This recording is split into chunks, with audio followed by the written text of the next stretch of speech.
नादत्ते कस्यचित् पापं न चैव सुकृतं विभुः अज्ञानेनावृतं ज्ञानं तेन मुह्यन्ति जन्तवः। इसकी व्याख्या इस प्रकार है। नादत्ते कस्यचित् पापं न चैव सुकृतं विभुः। उस श्लोक में जिसको प्रभु पद से कहा गया है उसी परमात्मा को यहाँ विभु पद से कहा गया है। कर्मफल का भागी होना दो प्रकार से होता है।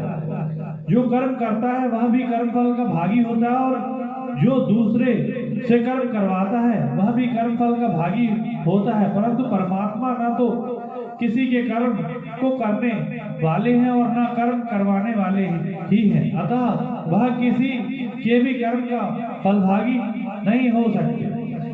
सूर्य संपूर्ण जगत को प्रकाश देता है, उसी प्रकाश के अंतर्गत मनुष्य पाप और पुण्य कर्म करते हैं, परंतु उन कर्मों से सूर्य का किंचित मात्र भी संबंध नहीं है। इसी प्रकार परमात्मा तत्व से प्रकृति सत्ता पाती है, अर्थात संपूर्ण संसार सत्ता पाता है। उसी की सत्ता पाकर प्रकृति और उसका कार्य संसार शरीर आदि क्रियाएं करते हैं। उन शरीर आदि से होने वाले पाप पुण्यों का परमात्मा तत्व से किंचित मात्र भी संबंध नहीं है। कारण कि भगवान ने मनुष्य मात्र को स्वतंत्रता दे रखी है, अतः मनुष्य उन कर्मों का फल भागी अपने को भी मान सकता है और भगवान को भी मान सकता है। अर्थात संपूर्ण कर्मों और कर्म फलों को भगवान के अर्पण भी कर सकता है। जो भगवान को दी हुई स्वतंत्रता का दुरुपयोग करके कर्मों का कर्ता और भोक्ता अपने को मान लेता है वह बंधन में पड़ जाता है। उसके कर्म और कर्म फल को भगवान ग्रहण नहीं करते, परंतु जो मनुष्य उस स्वतंत्रता का सदुपयोग करके कर्म और कर्म फल भगवान के अर्पण करता है वह मुक्त हो जाता है। उसके कर्म और कर्म फल को भगवान ग्रहण करते हैं। अज्ञानेनावृतं ज्ञानम, स्वरूप का ज्ञान सभी मनुष्यों में स्वतः सिद्ध है, किंतु अज्ञान के द्वारा यह ज्ञान ढका हुआ है। उस अज्ञान के कारण जीव मूढ़ता को प्राप्त हो रहे हैं। अपने को कर्मों का कर्ता मानना मूढ़ता है। भगवान के द्वारा मनुष्य मात्र के को विवेक दिया हुआ है, जिसके द्वारा इस मूढ़ता का नाश किया जा सकता है। इसलिए इस अध्याय के 8वें श्लोक में कहा गया कि सांख्योगी कभी भी अपने को किसी कर्म का कर्ता न माने, और 13वें श्लोक में कहा गया कि संपूर्ण कर्मों के कर्तापन को विवेक पूर्वक मन से छोड़ दे। अज्ञान शब्द में ज्ञ समास है, वह ज्ञान के अभाव का वाचक नहीं है, अपितु अल्प ज्ञान अर्थात अधूरे ज्ञान का वाचक है। तेह मुह्यन्ति जन्तवः, भगवान ने जन्तवः पद देकर मानो मनुष्य की ताड़ना की है कि जो मनुष्य अपने विवेक को महत्व नहीं देता वे वास्तव में जंतु अर्थात पशु ही है, क्योंकि उसके और पशुओं के ज्ञान में कोई अंतर नहीं है।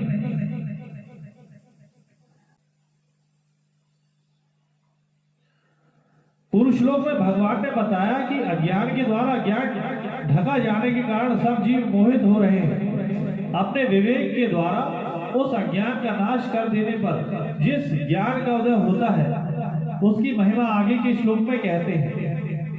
ज्ञानेन तु तज्ज्ञानम येषां नास्ति मात्मनः तेषामादित्य तज्ज्ञानम प्रकाशयति तत्परम्। इसकी व्याख्या इस प्रकार है। ज्ञानेन तु तज्ज्ञानम येषां नास्ति मात्मनः।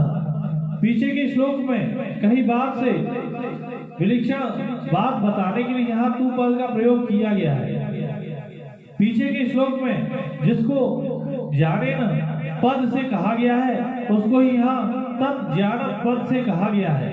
अपनी सत्ता को और शरीर को अलग अलग मानना ज्ञान है और एक मानना अज्ञान है। उत्पत्ति विनाशील संसार में के किसी अंश में तो हमने अपने को रख लिया अर्थात मैं पद कर लिया, और किसी अंश को अपने में रख लिया अर्थात मेरा ममता कर लिया। मेरापन ममता कर लिया। अपनी सत्ता का तो निरंतर अनुभव होता है और मैं मेरापन बदलता हुआ प्रत्यक्ष दिखता है। जैसे मैं बालक था और खिलौना आदि मेरे थे, अब मैं युवा हुआ वृद्ध हूँ और स्त्री पुत्र धन मकान आदि मेरा है।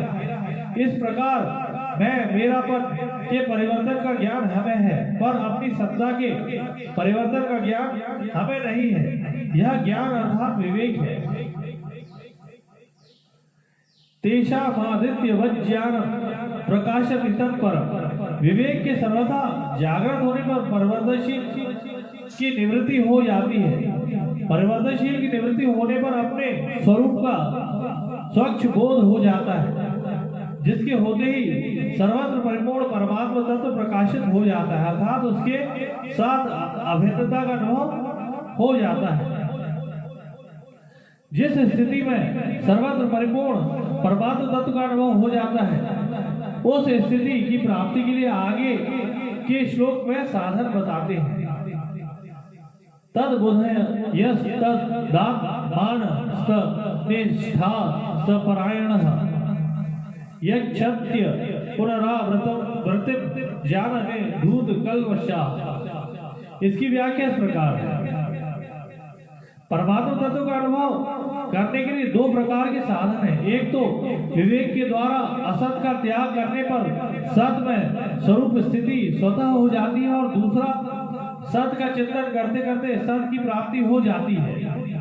चिंतन से सत की प्राप्ति होती है, असत की प्राप्ति कर्मों से होती है और चिंतन से नहीं। उत्पत्ति विनाशील वस्तु कर्म से मिलती है और नित्य परिपूर्ण तत्व चिंतन से मिलता है। चिंतन से परमात्मा कैसे प्राप्त होते हैं, इसकी विधि इस श्लोक में बताते हैं। तद बुद्धयः, निश्चय करने वाली वृत्ति का नाम बुद्धि है। साधक पहले बुद्धि से यह निश्चय करे कि सर्वत्र एक ही परमात्मा तत्व ही परिपूर्ण है। संसार के उत्पन्न होने से पहले भी परमात्मा थे और संसार के नष्ट होने के बाद भी परमात्मा रहेंगे। बीच में भी संसार का जो प्रवाह चल रहा है, उसमें भी परमात्मा वैसे की वैसे ही है। इस प्रकार परमात्मा की सत्ता में अटल निश्चय होना ही तद्बुद्धया पद का तात्पर्य है। तदात्मान, यह आत्मा शब्द मन का वाचक है। जब बुद्धि में एक परमात्मा तत्व का निश्चय हो जाता है, तब मन में स्वतः स्वाभाविक परमात्मा का ही चिंतन होने लगता है। सब क्रियाएं करते समय यह चिंतन अखंड रहता है कि सत्ता रूप से सब जगह एक परमात्मा तत्व ही परिपूर्ण है। चिंतन में संसार की सत्ता आती ही नहीं है। तनिष्ठा, जब साधक के मन में बुद्धि परमात्मा में लग जाते हैं, तब वह हर समय परमात्मा में अपनी स्वतः स्वाभाविक स्थिति का अनुभव करता है। तत्परायण, परमात्मा से अलग अपनी सत्ता न रहना ही परमात्मा के परायण होना है। परमात्मा में अपनी स्थिति का अनुभव करने से अपनी सत्ता परमात्मा की सत्ता में लीन हो जाती है और स्वयं परमात्मा स्वरूप हो जाता है। ज्ञान निर्धूत कल्मषाः, ज्ञान अर्थात सत असत के विवेक की वास्तविक जागृति होने पर असत की सर्वथा निवृत्ति हो जाती है। असत के संबंध से ही पाप पुण्य रूप कल्मष होता है, जिनसे मनुष्य बनता है, अर्थात वे सर्वथा संबंध विच्छेद होने पर पाप पुण्य मिट जाते हैं। गच्छत पुनरावृत्ति, असत का संग ही पुनरावृत्ति का कारण है। कारण गुण गोष्ठ्य सद संगो ने जन्मसु, असत का संग सर्वदा मिटने पर पुनरावृत्ति का प्रश्न ही नहीं होता।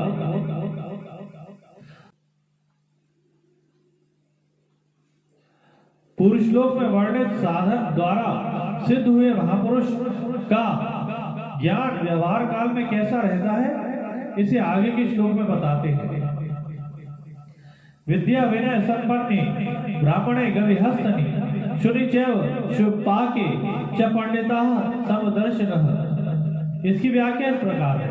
यहाँ ब्राह्मण के लिए दो विशेषण दिए गए हैं, विद्या युक्त और विनय युक्त। अर्थात ऐसा ब्राह्मण जो विद्वान भी है और विनम्र स्वभाव वाला भी है। ब्राह्मण होने से वह जाति से तो ऊंचा है ही साथ विद्या और विनय से भी संपन्न है। यह ब्राह्मणत्व की पूर्णता है। जहाँ पूर्णता होती है वहाँ अभिमान नहीं रहता। अभिमान वही रहता है जहाँ पूर्णता नहीं होती। अब भगवान पुरुष लोक में वर्णित सत्ता की विशेष महिमा कहते हैं। यह त्यजितः सर्वो येषां सम्ये स्थितं मनः निर्दोषं हिम समं ब्रह्म तस्माद् ब्रह्मणि ते स्थिताः। इसकी व्याख्या इस प्रकार है। येषां सम्ये स्थितं मनः, परमात्म तत्व अथवा स्वरूप में स्वाभाविक स्थिति का अनुभव होने पर जब मन बुद्धि में राग द्वेष कामना विषमता आदि का सर्वथा अभाव हो जाता है तथा मन बुद्धि में स्वतः स्वाभाविक सत्ता आ जाती है, लानी नहीं पड़ती। बाहर से देखने पर महापुरुष और साधारण पुरुष में खाना पीना चलना फिरना आदि व्यवहार एक सा ही दिखता है, पर महापुरुषों के अंतःकरण में निरंतर सत्ता निर्दोषता शांति आदि रहती है। साधारण पुरुषों के अंतःकरण में विषमता दोष अशांति आदि रहती है। त्यजितः सर्गः, यहाँ तय पद में बहुवचन देने का तात्पर्य है कि सभी मनुष्य परमात्मा तत्व की प्राप्ति कर सकते हैं और संपूर्ण संसार पर विजय प्राप्त कर सकते हैं। यह एक पदों का तात्पर्य है कि मनुष्य जीते जी वर्तमान में ही संसार को जीत सकता है, अर्थात संसार से मुक्त हो सकता है। निर्दोषम हिम समम ब्रह्म, परमात्मा तत्व में दोष विकार या विषमता है ही नहीं। जितने भी दोष या विषमताएं आती हैं वह सब प्रकृति से राग पूर्वक संबंध मानने से ही आती हैं। परमात्मा तत्व प्रकृति के संबंध से सर्वथा निर्लिप्त है, इसलिए उसमें किंचित मात्र भी दोष या विषमता नहीं है। तस्माद् ब्रह्मणि ते स्थिताः, परमात्मा तत्व निर्दोष और सम है, इसलिए जिन महापुरुषों का अंतःकरण निर्दोष और सम हो गया है वह परमात्मा तत्व में ही स्थित है।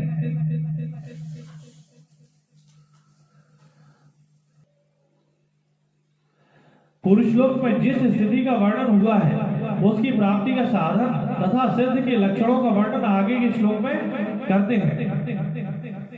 न प्रहस्येत् प्रियं प्राप्य नो द्विजेत् प्राप्य चात् प्रियं स्थिर बुद्धिर सम्पूर्णो ब्रह्मविद् ब्रह्मणि स्थितः। इसकी व्याख्या इस प्रकार है। न प्राप्स्येत् प्रियं प्राप्य नो द्विजेत् प्राप्य चात् प्रियं।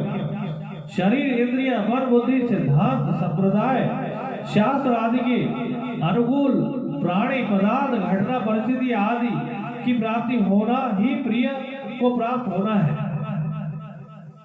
सिर बुद्धि स्वरूप का ज्ञान स्वयं के द्वारा ही स्वयं को होता है। इसमें ज्ञाता और ज्ञेय का भाव नहीं रहता। यह ज्ञान कारण निरपेक्ष होता है, अर्थात इसमें शरीर इंद्रिय मन बुद्धि आदि किसी कारण की अपेक्षा नहीं होती। असमूढ़ जो परमात्मा तत्व का सदा सर्वथा विद्वान है, जो परमात्मा तत्व सदा सर्वत्र विद्वान है, उसका अनुभव न होना और जिसकी स्वतंत्र सत्ता नहीं है उस उत्पत्ति विनाशील संसार को सत्य मानना, ऐसी मूढ़ता साधारण मनुष्य में रहती है। इस मूढ़ता का जिसमें सर्वथा अभाव हो गया है उसे ही यहाँ असमूढ़ कहा गया है। ब्रह्मविद परमात्मा से अलग होकर परमात्मा का अनुभव नहीं होता।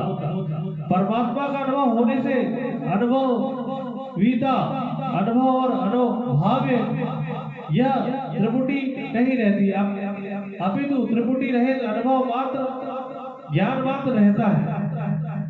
ब्रह्मणि स्थितः वास्तव में संपूर्ण प्राणी तत्व से नित्य निरंतर ब्रह्म में ही स्थित है, परंतु भूल से अपनी स्थिति शरीर इंद्रिय मन बुद्धि आदि में ही मानते रहने के कारण मनुष्य में ब्रह्म में अपनी स्वाभाविक स्थिति का अनुभव नहीं होता। जिसे ब्रह्म में अपनी स्वाभाविक स्थिति का अनुभव हो गया है, ऐसे महापुरुष के लिए यहाँ ब्राह्मणी सिद्ध पदों का प्रयोग हुआ है। ऐसे महापुरुष को प्रत्येक परिस्थिति में नित्य निरंतर ब्रह्म में अपनी स्वाभाविक स्थिति का अनुभव होता रहता है। ब्रह्म में अपनी स्वाभाविक स्थिति का अनुभव किस प्रकार होता है, इसका विवेचन आगे के श्लोक में करते हैं। बाह्य स्पर्शेश वशक्तात्मा विद्यात्मनि यत् सुखम स ब्रह्म योग युक्तात्मा सुख भक्षय वश्रुते। इसकी व्याख्या इस प्रकार है। बाह्य स्पर्श वशक्तात्मा परमात्मा के अतिरिक्त शरीर इंद्रिय मन बुद्धि प्राण आदि में तथा शब्द स्पर्श आदि विषयों के संयोग जन्य सुख में जिसकी आसक्ति मिट गई है, ऐसे साधन के लिए ये पद प्रयुक्त हुए हैं। जिन साधकों की आसक्ति अभी मिटी नहीं है, पर जिनका उद्देश्य आसक्ति को मिटाने का हो गया है, उन साधकों को भी आसक्ति रहित मान लेना चाहिए। पूर्व श्लोक में वर्णित प्रिय को प्राप्त होकर हर्षित और अप्रिय को प्राप्त होकर उद्विग्न नहीं होना चाहिए। ऐसी स्थिति को प्राप्त करने के लिए बाह्य स्पर्श में आसक्ति रहित होना आवश्यक है।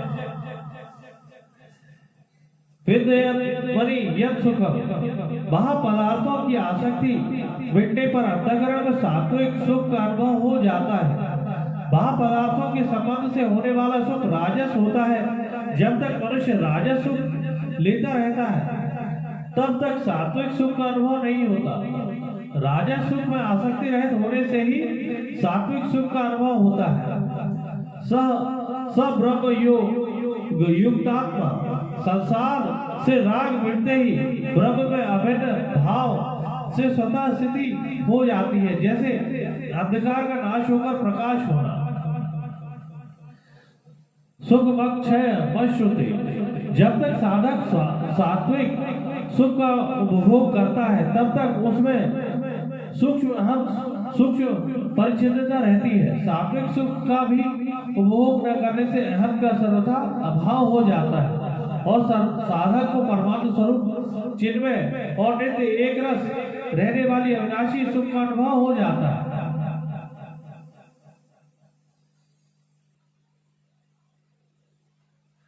पुरुष लोक में भगवान ने विषयों से विरक्त पुरुष को अक्षय सुख की प्राप्ति बताई। अब विषयों से विरक्ति कैसे हो, इसका आगे के श्लोक में विवेचन करते हैं।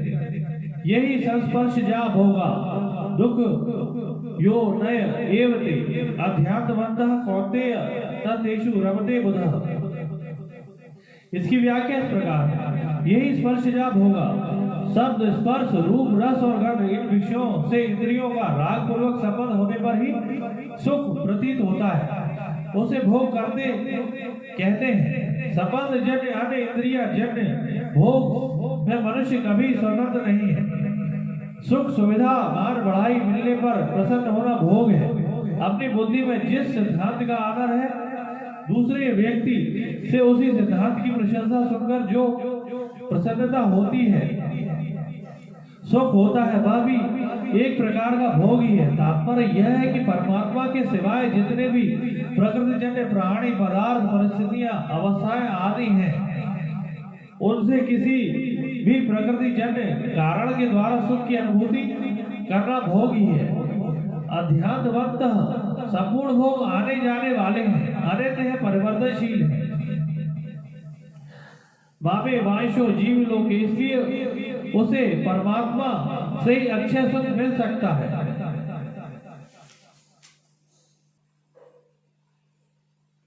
पुरुष लोक में भगवान ने बताया कि संयोग जन्य सुख भोगने वाला दुखों से नहीं बच सकता, तो फिर सुखी कौन होता है, इसका उत्तर आगे के श्लोक में देते हैं। शक्नोति है यह सोणु प्रकाश शरीर विमोक्षणा काम क्रोधो भव वेगम संयुक्त स सुखी नरः। इसकी व्याख्या इस प्रकार है। प्राणी मात्र को एक अलौकिक विवेक प्राप्त व्याप्त है। यह विवेक पशु पक्षी आदि योनियों पे प्रसुप्त रहता है। उनमें केवल अपनी अपनी योनि के अनुसार शरीर निर्वाह मात्र का विवेक रहता है। देव आदि योनियों में यह विवेक ढका रहता है, क्योंकि वे योनियां भोगों के लिए मिलती हैं, अतः उनमें भोगों की बहुलता तथा भोगों का उद्देश्य रहता है। मनुष्य योनि में भी भोगों और संग्रह ही मनुष्य का विवेक ढका रहता है। ढके रहने पर भी यह विवेक मनुष्य को समय समय पर भोग और संग्रह व दुख एवं दोष का दर्शन कराता रहता है, परंतु इसे महत्व न देने के कारण मनुष्य भोग और संग्रह में फंसा रहता है। अतः मनुष्य को चाहिए कि वह विवेक को महत्व देकर इसे स्थायी बना ले। इसकी उसे पूर्ण स्वतंत्रता है। विवेक को स्थायी बनाकर वह राग द्वेष काम क्रोध आदि विकारों को सर्वथा समाप्त कर सकता है। इसलिए भगवान यह पद से मनुष्य को सावधान करते कि अभी उसे ऐसे दुर्लभ अवसर प्राप्त है जिसमें वह काम क्रोध पर विजय प्राप्त करके सदा के लिए सुखी हो सकता है। संयुक्त नरः अज्ञान के द्वारा जिनका ज्ञान ढका हुआ है, ऐसे मनुष्य को भगवान ने इसी अध्याय के 15वें श्लोक में जंतु जंतवः कहा है। यहाँ काम क्रोध का वेग सहने में असमर्थ मनुष्य को नरः कहा है। भाव यह है कि काम क्रोध के वश में वे मनुष्य कहलाने योग्य नहीं है। जिसने काम क्रोध पर विजय प्राप्त कर ली वो वास्तव में नर है, शूरवीर है, ससुखी। मनुष्य ही नहीं पशु पक्षी भी काम क्रोध उत्पन्न होने पर सुख शांति से नहीं रह सकते। इसलिए जिस मनुष्य को काम क्रोध के संकल्प को मिटा दिया है, जिस मनुष्य ने काम क्रोध के संकल्प को मिटा दिया है, वही वास्तव में सुखी है।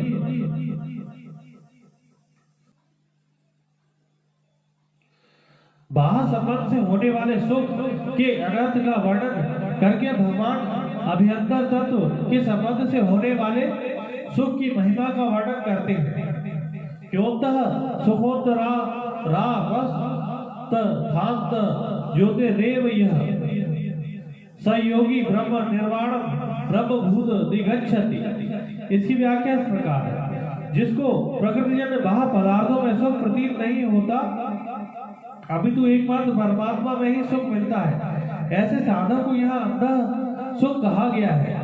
परमात्मा तत्व के सिवाय कहीं भी उसकी सुख बुद्धि नहीं रहती। परमात्मा तत्व में सुख का अनुभव उसे हर समय होता है, इसलिए उसके सुख का आधार बाह्य पदार्थों का संयोग नहीं होता।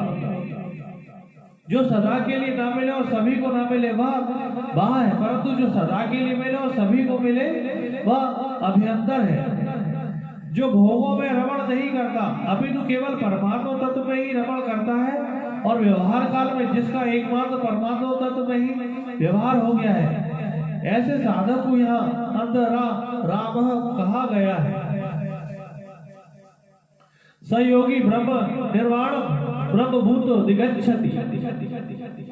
सांख्य योग का ऊंचा साधक ब्रह्म में अपनी स्थिति का अनुभव करता है, जो परिच्छिन्नता का सूचक है। कारण कि साधक में मैं स्वाधीन हूँ, मैं मुक्त हूँ, मैं ब्रह्म में स्थित हूँ। इस प्रकार परिगच्छिता छिन्नता के संस्कार रहते हैं। ब्रह्मभूत साधक को अपने में परिच्छिन्नता का अनुभव नहीं होता। जब तक किंचित मात्र भी परिच्छिन्नता का या व्यक्तित्व शेष है, तब तक वह तत्वनिष्ठ नहीं हुआ। इसलिए इस अवस्था में संतोष नहीं करना चाहिए।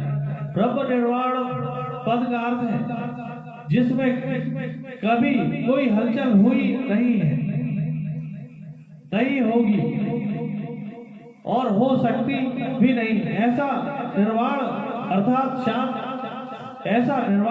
शांत ब्रह्म। जब ब्रह्मभूत सांख्योगी का व्यक्तित्व निर्वाण ब्रह्म में स्थिर हो जाता है, तब एकमात्र निर्वाण ब्रह्म ही शेष रह जाता है। अर्थात साधक परमात्मा तत्व के साथ अभिन्न हो जाता है, तत्वनिष्ठ हो जाता है, जो स्वतः सिद्ध है। पूर्व श्लोक में भगवान ने निवृत्ति पूर्वक सांख्यों की साधना बताई। अब आगे के श्लोक में प्रवृत्ति पूर्वक सांख्यों की साधना बताते हैं। लभते ब्रह्म निर्वाण रश्य क्षण कल्मषाः क्षण द्वैधा यतात्मान सर्वभूत हिते रताः। इसकी व्याख्या इस प्रकार है। यथात्मान नित्य सत्य तत्व की प्राप्ति का दृढ़ लक्ष्य होने के कारण साधकों को शरीर इंद्रिय मन बुद्धि वश में करना नहीं पड़ते, अपितु वे स्वाभाविक ही सुगमता पूर्वक उनके वश में हो जाते हैं। वश में होने के कारण इसमें राग द्वेष आदि दोषों का अभाव हो जाता है और इनके द्वारा होने वाली प्रत्येक क्रिया दूसरों का हित करने वाली हो जाती है। सर्वभूत हिते रताः सांख्यों की सिद्धि में व्यक्तित्व का अभिमान मुख्य बाधक है। इस व्यक्तित्व के अभिमान को मिटाकर तत्व में अपनी स्वाभाविक स्थिति का अनुभव करने के लिए संपूर्ण प्राणियों के हित का भाव होना आवश्यक है। संपूर्ण प्राणियों के हित में प्रीति ही उसके व्यक्तित्व को मिटाने का सुगम साधन है। छिन्न द्वैधा जब तक तत्व प्राप्ति का एक निश्चय दृढ़ नहीं होता तब तक अच्छे अच्छे साधकों के अंतःकरण में भी कुछ ना कुछ दुविधा विद्यमान रहती है। दृढ़ निश्चय होने पर साधकों को अपनी साधना में कोई संशय विकल्प भ्रम आदि नहीं रहता। वे असाध्य रूप में तत्परता पूर्वक अपने साधन में लग जाते हैं। क्षण कल्मषाः प्रकृति से माने हुए जो भी संबंध है वह सब कल्मश ही है, क्योंकि प्रकृति से माना हुआ संबंध ही संपूर्ण कल्मशों अर्थात पापों दोषों विकारों का हेतु है। प्रकृति तथा उसके कार्य शरीर इंद्रिय मन बुद्धि आदि से स्पष्टतया अपना अलग अनुभव करने से साधक में निर्विकारता स्वतः आ जाती है। ऋषि ऋष धातु का अर्थ है ज्ञान। उस ज्ञान विवेक को महत्व देने वाले ऋषि कहलाते हैं। प्राचीन काल में ऋषियों ने गृहस्थ में रहते हुए परमात्म तत्व की प्राप्त किया था। इस श्लोक में भी सांसारिक व्यवहार करते हुए विवेक पूर्वक परमात्मा तत्व की प्राप्ति के लिए साधन करने वाले साधकों का वर्णन है। अतः अपने विवेक को महत्व देने वाले साधक भी ऋषि ही हैं। लभते ब्रह्म निर्वाण ब्रह्म तो सभी को सदा सर्वदा प्राप्त है ही, पर परिवर्तनशील शरीर आदि में अपनी एकता मान लेने के कारण मनुष्य ब्रह्म में से विमुख रहता है। जब शरीर आदि उत्पत्ति विनाशील वस्तुओं से संबंध विच्छेद हो जाता है तब संपूर्ण विकारों और संशयों का नाश होकर सर्वत्र परिपूर्ण ब्रह्म का अनुभव हो जाता है। लभते पद का तात्पर्य है कि जैसे लहरें समुद्र में लीन हो जाती हैं, ऐसे ही सांख्यों की निर्वाण ब्रह्म में लीन हो जाते हैं। जैसे जल तत्व में समुद्र और लहरें ये भेद दो भेद नहीं है, ऐसे निर्वाण ब्रह्म में आत्मा और परमात्मा ये दो भेद नहीं है। 24वें 25वें श्लोक में भगवान ने सांख्यों के साधकों द्वारा निर्वाण ब्रह्म को प्राप्त करने की बात कही। अब आगे के श्लोक में बताते हैं कि निर्वाण ब्रह्म की प्राप्ति होने पर उसका कैसा अनुभव होता है। काम क्रोध युक्तानां यतीनां यद चेतसा अभितो ब्रह्म निर्वाण वर्तते विदितात्मनां। इसकी व्याख्या इस प्रकार है। भगवान उपर्युक्त पदों से यह स्पष्ट कह रहे हैं कि सिद्ध महापुरुष में काम क्रोध दोषों की गंध भी नहीं रहती। काम क्रोध दोष उत्पत्ति विनाशील असत पदार्थ शरीर इंद्रिय मन बुद्धि आदि ये संबंध उत्पन्न होते हैं। सिद्ध महापुरुषों को उत्पत्ति विनाशील रहित सत तत्व में अपनी स्वाभाविक स्थिति का अनुभव हो जाता है। अतः उत्पत्ति विनाशील असत पदार्थ में उसका संबंध सर्वथा नहीं रहता।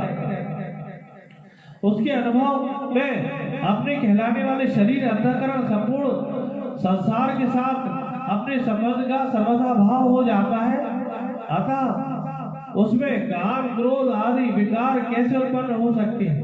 यदि काम क्रोध सूक्ष्म रूप से भी हो तो अपने को जीवन मुक्त मान लेना भ्रम ही है।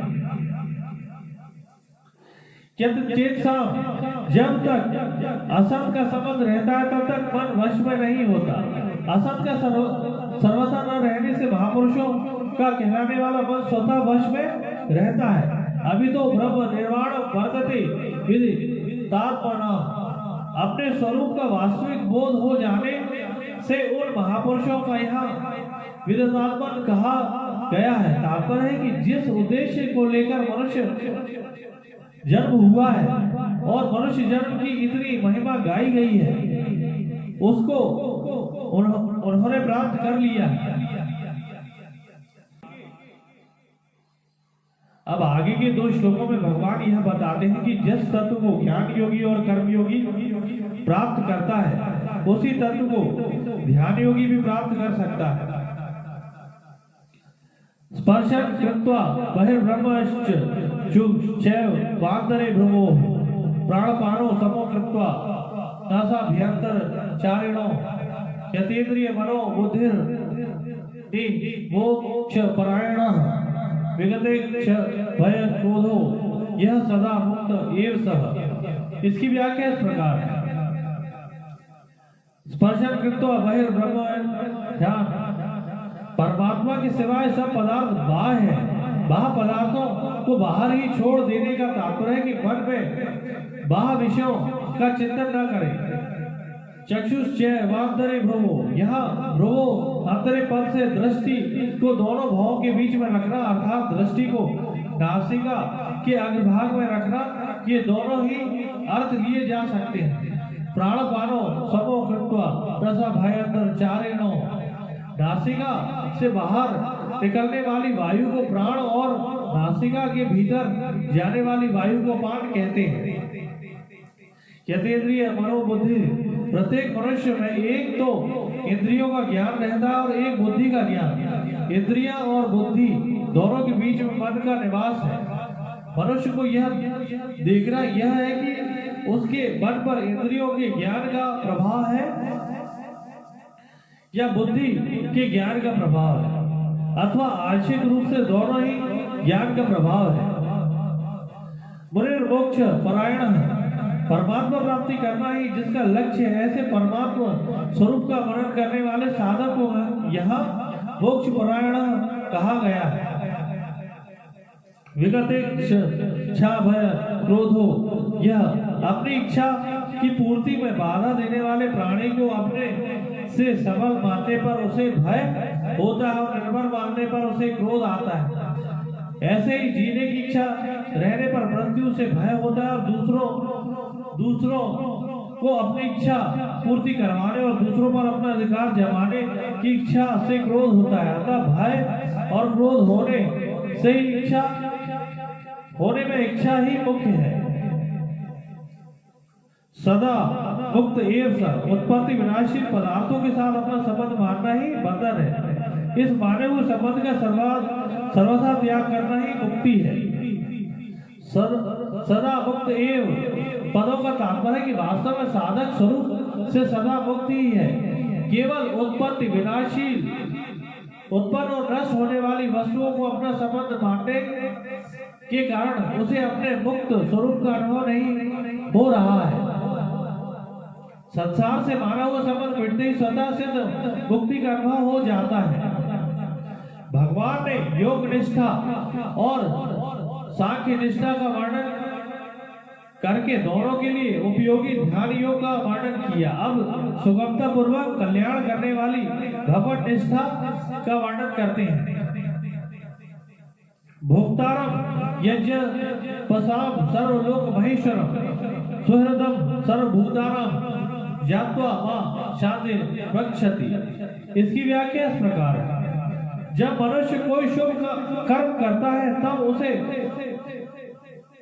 वह जिनसे शुभ कर्म करता है उस शरीर इंद्रिया मन बुद्धि पदार्थ आदि को अपना मानता है और जिसके लिए शुभ कर्म करता है उसे अपना उसे उस कर्ता का भोक्ता मानता है। जैसे किसी देवता की पूजा की तो उस देवता को पूजा का कर्म का भोक्ता मानता है। किसी की सेवा की तो सेवा रूप कर्म का भोक्ता मानता है।